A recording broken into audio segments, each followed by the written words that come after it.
Nutnfancy coming at you with an update on the SOG Aegis tactical folder. Yep, already did a review on this knife. Gave it a really good review because I really like it. There's a lot of cool features. Reference it if you're interested. I'm not going to show you this knife, but I wanted to show you another one I got today. Actually, it's not mine. It's my friend's. And yes, I ordered it for him. After he saw my review, he totally wanted one. And this is it. This is the satin finish SOG Aegis. And by the way, some guys go, is it Aegis, Aegis? First off, who cares? Secondly, I kind of like the pronunciation Aegis, and that seems to be what SOG wants us to say too, according to their website. So we'll just go with that. SOG Aegis. There's your plain finished one, and it's a beautiful blade as well. I did want to give you this update because there's a couple things I noticed. And I'm going to ask you guys a question if you can figure out why. You remember I'm big on jimping, right? In fact, I just posted an addendum video on how I dremeled out the jimping on the Pikachu knife by Benchmade and made it a lot more functional. You could do that on pretty much any blade. As I handled this satin finished SOG Aegis knife, and it's the exact same blade as this, just different finish, I noticed that the jimping right here is pretty slick. It doesn't bite the thumb like the Desert Camo one does. I mean, I lock my thumb into that one, fat of my thumb digs in, and it does not slide forward. Very nice. I talked to that in my review. Any ideas, guys, why that is?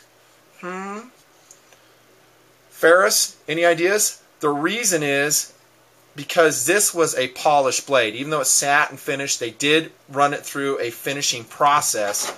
And my best guess is when they did that, let me get my backing plate so you can focus. When they did that, they finished, of course, every facet of the blade. These started out very sharp, but as they polished it, they kind of rounded the edges of that jimping. You can't really tell by looking at it. You sure can tell by feeling it. And they're smooth. I mean, if you hold these two, it's a big difference.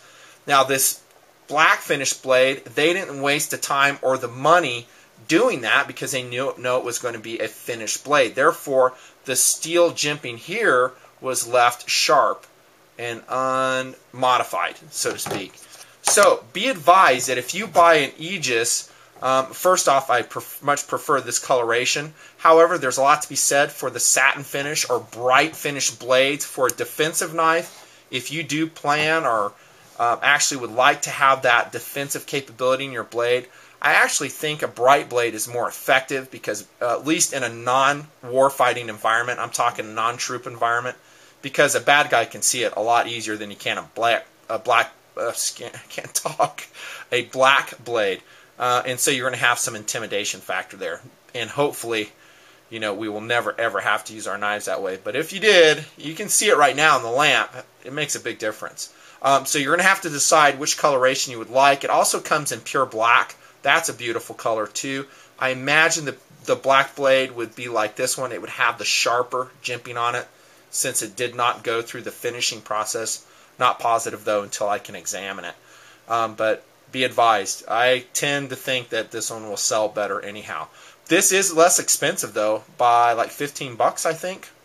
Other than that, there's not much to say in differences. There is a clip difference. Notice that subdued on the right, of course, satin finished on the left, and other than that, the handles are pretty much identical. So that's a quick update, just a couple things to think about. I always like updating my reviews if I find out some information that might affect your purchase decision. Thanks for the support, the good ratings. Sorry I can't answer all the emails. There's so many, and between my jobs and keeping this whole thing running, I just don't have a lot of time. Thanks, guys. See ya.